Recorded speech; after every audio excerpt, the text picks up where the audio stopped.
Hello and ni hao, my fellow softballers. Here's my first video for the Lockdown Softball series. I hope you enjoyed and maybe give me some feedback what you would like to know. I can make a coaching about it. Take care and here we go.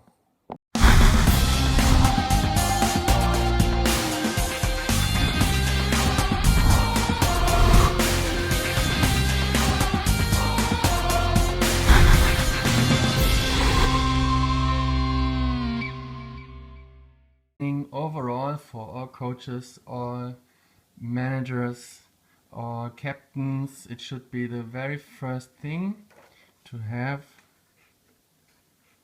first aid at hand. So before the game starts, you should make sure to have some equipment for first aid, to have ice spray. So whenever something happens, the coaches and managers, they should have their own stuff, because sometimes on the fields you don't have anything, and if something happens, first aid is the most important thing. So let's start with hustle on and off the field. It's a general thing in softball because we have so many speed up rules. It's not as slow as baseball. So when you are on the field, hustle out and hustle in, or hustle on the field, hustle off the field. Don't waste time. Jog out. You don't have much time. We have to switch very fast. So hustle on and off the field.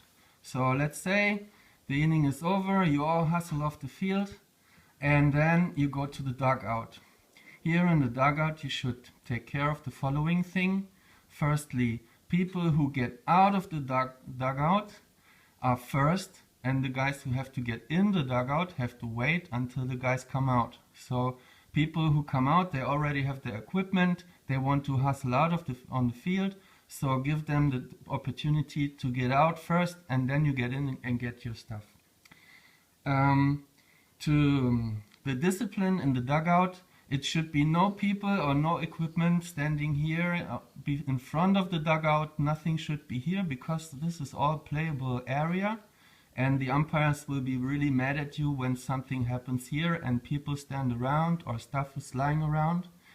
And in general, keep the dugout clean.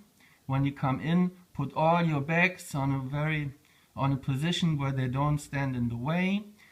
Get all your stuff out of your bags that you need, your glove, your shades, anything you need for the game, because you will not have much time to search for it in the changes in the innings. So get everything ready and get the rest of the stuff out of the way. Take care that no balls and stuff is lying in the dugout, because there's the danger of stepping on a ball and getting hurt by that. So keep it tidy, keep it safe, and keep it in order. So usually you have two people in charge when you're as a player on the field. Firstly, it's the manager. In the beginning of the game, he will be really busy making the lineup. So his job is more to make these formal things, to go to the conference with the umpire. And in this time, the team captain, he has an important job. He is responsible for the discipline in the dugout, to take care that all of you guys have your stuff, that you know the lineup, what equipment you have to prepare, and to take a look at the opposing team. I will get into this point later. So leave the manager alone, he will be really busy. The captain is the important guy concerning all the stuff going on in the dugout. When you are in the dugout, don't waste time. Use the time to watch your opposing team. What is the pitcher doing? When they play in the field, do they offer some gaps that you already see? Do you see some bad players in their lineup? So is there a gap in their defense or any weak positions? You can find this out by watching them very closely. Safety topic. In softball you don't have to do it, but I strongly suggest it. wear a helmet. Most people don't wear a helmet in the Berlin League, but I strongly suggest you do it because when something happens in baseball or softball, it's mostly really serious stuff, and protect your brain and your head and wear a helmet. If you're choosing your bat for hitting, I suggest you go for a bat that, of course, fits your size, but it should be as light as possible. Not the biggest sticks hit the ball the furthest way. It's the bat that you can swing the fastest, and that's obviously the light ones. So go for a light bat. Okay, let's say we're up with hitting and we are sitting here in our dugout. So we have the next 3 batters preparing to hit. One will go to home plate to hit. The second one will be here in the batter's circle and preparing for his next hit. And we have a third one who will be in front of the dugout. So it's always 3 people, the next 3 batters getting ready. So know your lineup, and the captain should make sure that the next 3 batters are always up. Always have the same routine when you go through this circle. It will give you safety and mental stability when you go to the batter's box. This is the time to concentrate. Don't talk with other people. Here you have the chance to still see what's going on in the field, what the pitcher is doing.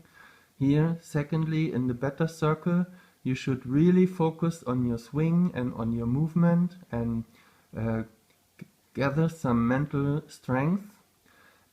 Usually the guy in the batter circle, he should pick up bats after this guy on home plate has made his hit, but we don't do this. This person will pick up the bats because it will give the guy in the batter circle the chance to really concentrate on the hit. So make sure that this guy or girl here will pick up the bat from home plate. In the batter circle you can last time watch the pitcher, try to time his throws, and before you leave the batter circle you make one last check swing, full power. So as realistic as possible to give your body the feeling of really hitting the ball before you come to home plate. Now you're entering the batter's box. If you play with signs, you will watch your third base coach put one foot in the batter's box, the other one will stay outside. You pick up your sign and then your second foot will move into the batter's box, and from this moment on the pitcher is allowed to pitch. So make sure when you put your second foot in the batter's box that you're prepared. In slow pitch softball you will mostly position yourself in the back of the box somewhere here, to when you're moving forward in your swing, so you will reach this area here, but I will talk more about this when we come to the topic hitting. Now it's just to position yourself in the batter's box, and it's not a fixed place. When you are in the batter's box you always have to adjust to what is going on. If you have a pitcher who will mostly pitch very short balls, you will move in this direction to adjust to the situation. So don't think you always have to be here. If you see some things are different, then adjust to the situation. When you're in the batter's box, try to clear your mind. It will not help you to think about your swing anymore. Don't think about your swing. Try to trust in your body and what you have learned in practice, but don't try to adjust small things in your swing when you're in the batter's box. Trust in your body. What you should have in mind is what I call metadata.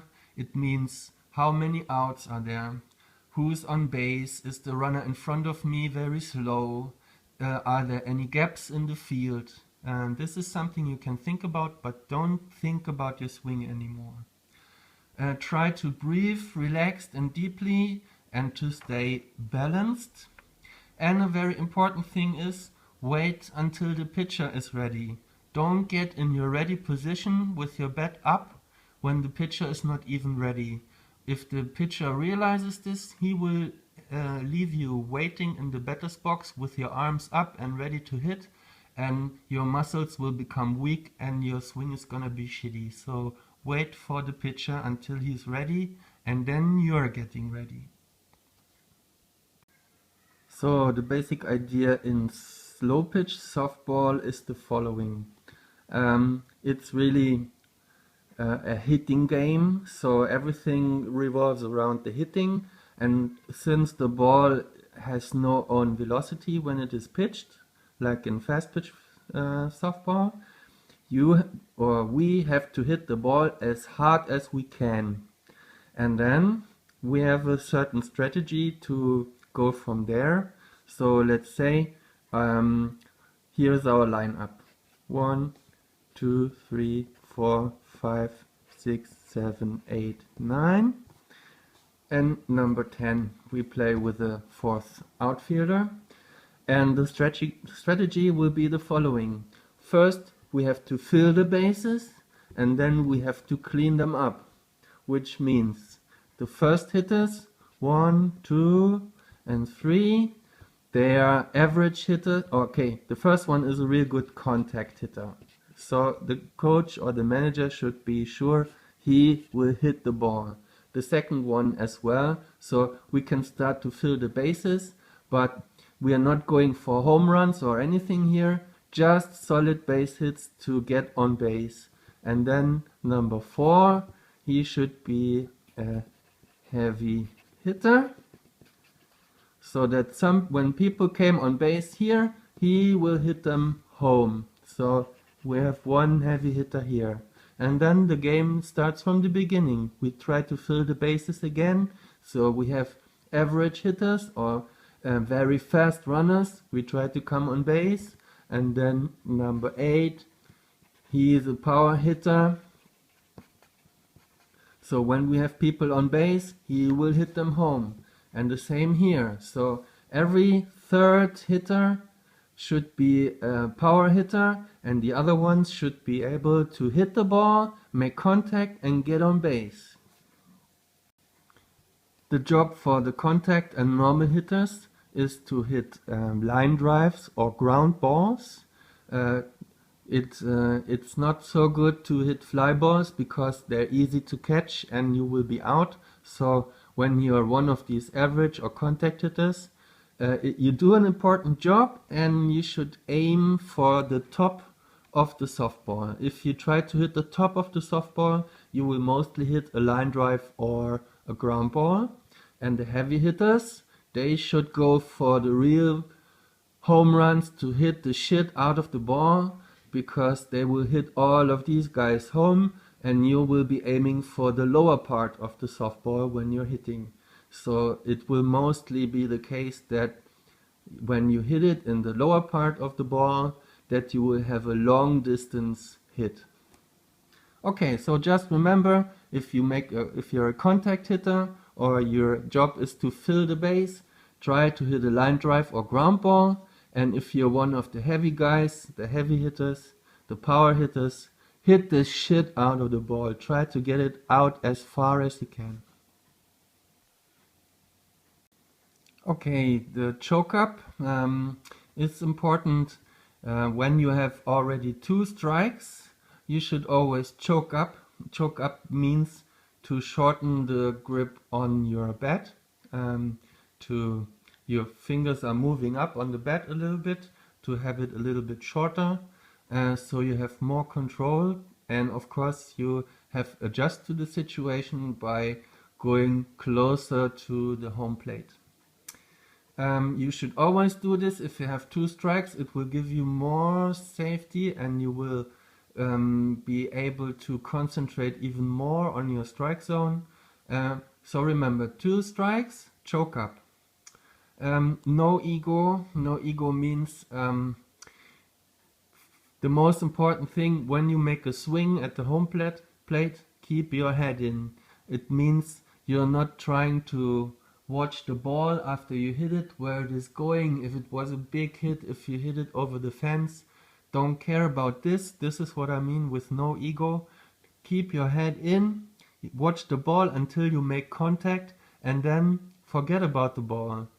Your job is to get to first base as fast as you can, so don't waste any time by watching your ball flying somewhere.